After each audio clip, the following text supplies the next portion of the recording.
Hi everyone, welcome to Next Generation. My name is Amy and today's video is going to be all about my story in becoming director of Next Generation.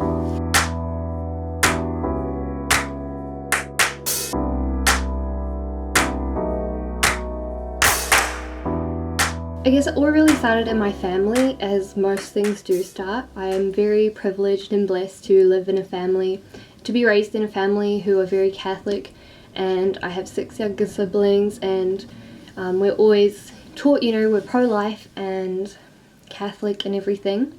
And we go to, Mass every Sunday and stuff. But it wasn't until high school that I really took that on board as my own. And it really started when my mother took me out of the sexuality class that they were doing in high school. And instead she was going to send me to theology of the body at my local parish.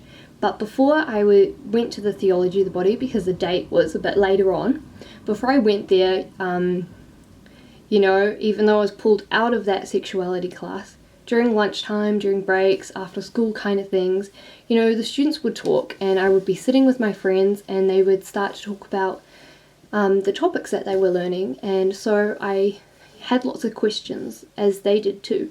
And I went home to my mum and I was like, what is this whole talk about abortion? What's this talk about contraception? What does it mean to have a boyfriend in high school and things like that, because at the time I was in a relationship, and all of those things, all of these questions. And I was so lucky to be able to go home to my mum and who wonderfully answered those questions for me. I went back to school and kind of retold those things, and immediately I was kind of named, like the Catholic girl and, a bit of a prude and things like that. Nothing too bad, of course, but I guess it wasn't until I was in high school and I was really trying to understand those things, because, it isn't the best. You don't want to feel like an outlier. So you're wondering, well, why is this that my family thinks something different to what is happening in the school? And I guess that's when my desire really started to want to convey to my peers, to my friends, the truth of their dignity, the truth that they were made in God's image and likeness and that they were made for love.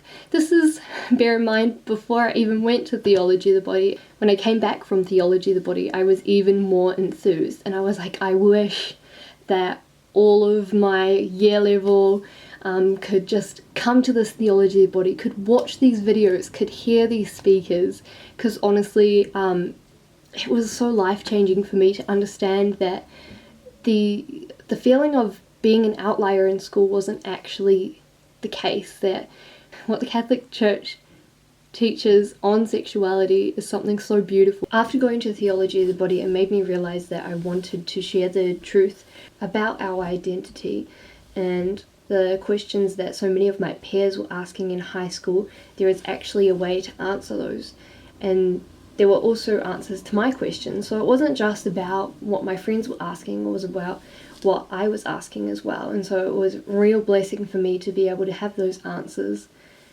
And I guess going forward after, when you're in year 13, in those later years of high school, you have to ask yourself, what am I going to do with my life? What am I going to study at university and everything? And so went to the March for Life in Washington DC, and I was looking around at all of these stalls, and they had lots of different pro-life groups, and I was looking at New Zealand as well, and there's youth ministry in New Zealand, which is so beautiful. But I saw that there was this gap from my own experience, that questions about ethics and questions about important moral issues that us young people are asking so often, it seems that there's no one tangibly there. There's always, so grateful for these theology of the body courses, and I'm so grateful for all these YouTube videos and everything, but there's nothing here in person. And so for Next Generation, my goal is to be there in person, be there in the schools, and be there just to answer those questions, and be there for the need, whatever that need might be surrounding those topics around abortion, being pro-life, around our organisation, and around the questions towards identity and theology of the body and chastity, and how to live that out, and also ultimately how to draw people closer to God. So I'm really grateful to be able to do this work, and I guess because of lockdown I can't be there in person. I had a lot of dates lined up for this month, so I guess it's a blessing in some senses that I'm able to have a break and a reset and look back on how I got to where I am today. And one of my other dreams was to start a YouTube channel. As many of you will know, I started my own personal one a year or two back, and so I guess this is kind of a revamp, and part of the reason that I've decided to put this on Next Generation and not on my personal is that I hope that Next Generation goes above and beyond myself. In fact, one of the things I forgot to mention was that my mother was one of the co-founders who started Next Generation when she was around my age, and around the time that Family Life International was founded by my grandmother. So Next Generation has been around for a while, and I guess I'm here to just revamp it and really spread the truth about love and life and the good message of the gospel.